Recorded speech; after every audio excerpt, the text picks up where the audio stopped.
Baba, tuko hapa asubuhi ya leo kwa ajili ya ibada, kwa ajili ya kuabudu. Umetulinda na kututunza wiki nzima, haujatuacha wala kutupungukia.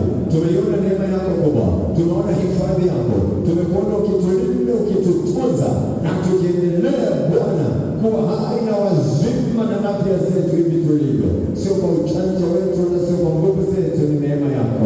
Tunakushukuru Mungu, nasi tumekuja kuleta ibada, tumekuja kuleta heshima, tumeleta shukrani zetu mbele zako Mungu mkuu zaidi kwa kuabudiwa. Hayupo Mungu mwingine wa kuabudiwa, hayupo juu mbinguni wala duniani anayestahili heshima ya ibada ila wewe peke yako, Mungu wa kweli, Mungu wetu, na sisi ni viumbe wako na tumekuja kuabudu. Tunapokuja nyumbani mwako kuabudu, tunahitaji neema yako wewe nasi Mungu, tunahitaji Roho Mtakatifu yetu, Roho Mtakatifu wa ibada uliko hapa, ukatuwezeshe kumwabudu Mungu wetu, ukatuvike nguvu, ukatupake mafuta ya ibada, na kila mmoja atakayekuwa katika nyumba hii ukakutane naye na mguso wako ukawe juu yake.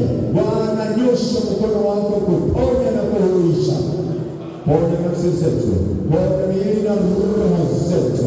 Bwana, kuja kwetu nyumbani mwako kusiwe kwa hasara, bali kuwe kwa faida, na kila mmoja akaburudishwe na uwepo wako, akaburudishwe na roho wako. Baba, ukatuvike nguvu tena za kuendelea mbele katika kukuamini na kukutumikia.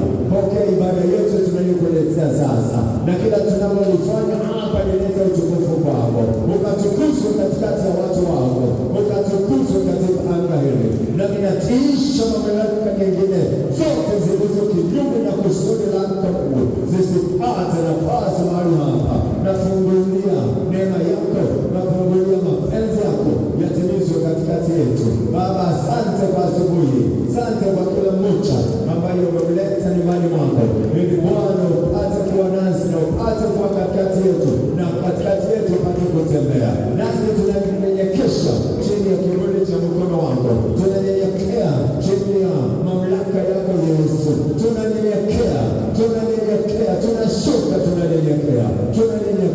Tunapoleta ibada yetu tunanyenyekea, nafsi zetu tunazinamisha mbele zako, tunanyenyekea.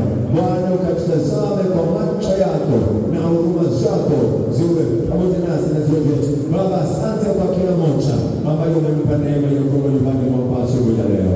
Heshima, sifa, utukufu na shukrani yote tunakupa Mungu wetu katika jina la Yesu.